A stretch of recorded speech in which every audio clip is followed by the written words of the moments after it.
Kita kali ini akan mengupas sisi romantis Panglima Besar Jenderal Sudirman.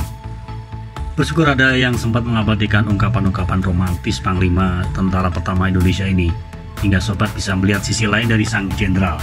Yang banyak orang tahu, salah satu pahlawan nasional ini memang terkenal tegas dan disegani oleh anggota pasukannya. Namun ternyata sang jenderal bisa membuat ungkapan-ungkapan romantis pada istrinya yang sangat meluluhkan hati. Tak hanya bikin baper kalau istilah sekarang.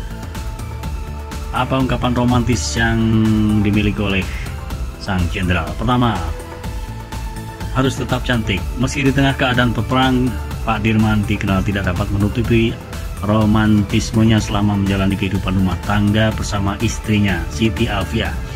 Diketahui Dirman selalu memperlakukan istrinya dengan baik dengan rajin membelikan baju dan kosmetik. Suatu ketika sang jenderal membawakan sesuatu untuk istrinya.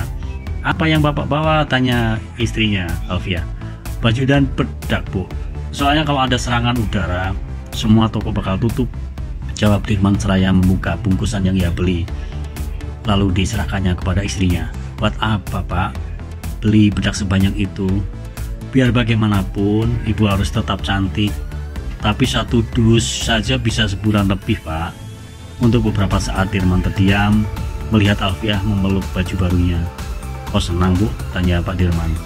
Alfiah hanya mengangguk sambil sibuk menyeka air matanya. Kemudian Pak Dirman memiliki sisi romantis yang kedua.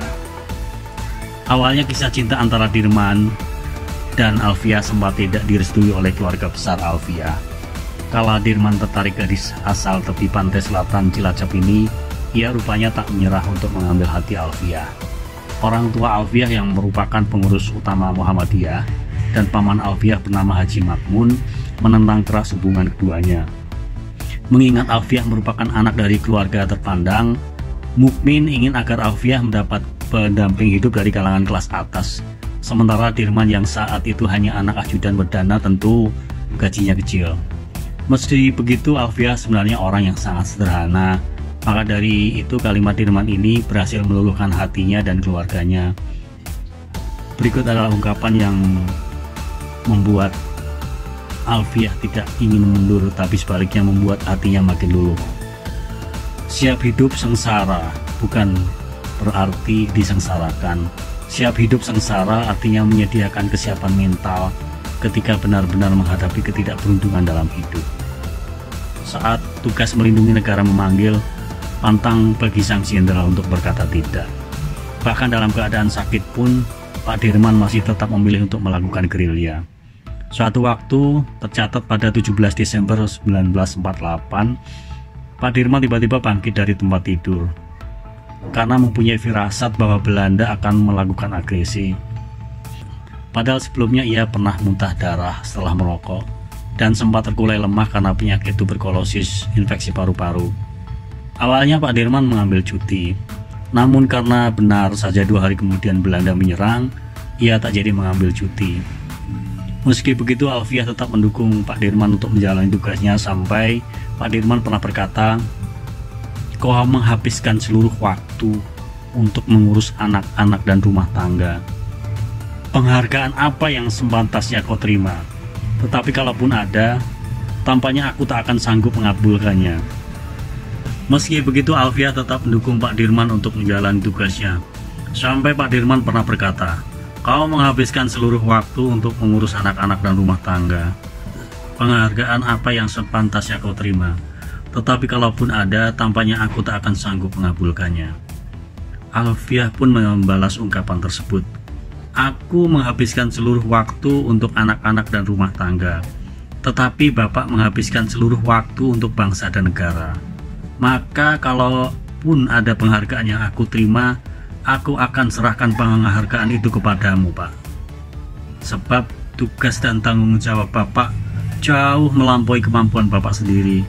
Aku bisa istirahat di antara waktu anak-anak istirahat, tetapi Bapak hampir tak bisa istirahat di antara waktu para prajurit istirahat." Sisi romantis keempat adalah kebahagiaan yang manis. Selain dikenal sebagai sosok yang sederhana, Siti Alfiah juga dikenal sebagai potret istri yang bersahaja. Alfiah dikenal mengabdi dengan ikhlas kepada suaminya dan memiliki kemampuan untuk menghargai sekecil apapun dari apa yang telah diberikan suaminya. Kebahagiaan membuatmu tetap manis, cobaan membuatmu kuat, kesedihan membuatmu tetap menjadi manusia, kegagalan membuatmu tetap rendah hati. Begitu kata Pak Dirman kepada istrinya. Dirman dan Alfiah dinilai telah melahirkan perpaduan sikap yang saling pengertian dan menanggung beban bersama. Keduanya saling memperlakukan dengan baik dan menyadari posisinya sebagai suami dan istri. Ungkapan atau sisi romantis terakhir yang pantas kita simak adalah jalan sederhana dari Pencipta. Gusti Allah selalu memberikan jalan yang sederhana. Coba kau bayangkan, aku bisa dekat dengan alam, dekat dengan anak-anak, dengan prajurit dan dengan rakyat. Dari merekalah aku menemukan pikiran-pikiran yang sederhana. Pak Dirman merupakan salah satu pahlawan yang tidak tanggung-tanggung menyerahkan jiwa raganya untuk bangsa dan negaranya. Meski begitu, ia dikenal tetap memperhatikan dan menyayangi dengan sepenuh hati istri dan ketujuh anaknya. Dari setiap momen dan perjalanan hidupnya, Dirman selalu mensyukuri segala hal yang pernah terjadi dalam hidupnya dan tak lupa membagi cerita dengan istrinya. Aku merasa bangga, Bu. Bangga sekali setiap merenungkan perjalanan hidupku. Sejak kecil sampai aku menikahimu. Gusti Allah selalu memberikan jalan yang sederhana. Coba kau bayangkan, aku bisa dekat dengan alam, dekat anak-anak, dekat dengan prajurit, dan dekat dengan rakyat. Dari merekalah aku menemukan pikiran-pikiran yang sederhana. Dalam rasa senang dan kesederhanaan itu aku merasa kok rasa-rasanya tugasku sudah selesai. Seakan benar merasakan firasatnya akan selesai masa tugasnya. Detik-detik sebelum kematiannya memanggil, Pak Dirman pun juga tidak lupa akan cintanya kepada Sang Pencipta. Kala itu Pak Dirman memanggil istri dan anak-anaknya, seraya berkata, "Bu, aku sudah tidak kuat. Titip anak-anak, tolong aku dibimbing tahlil."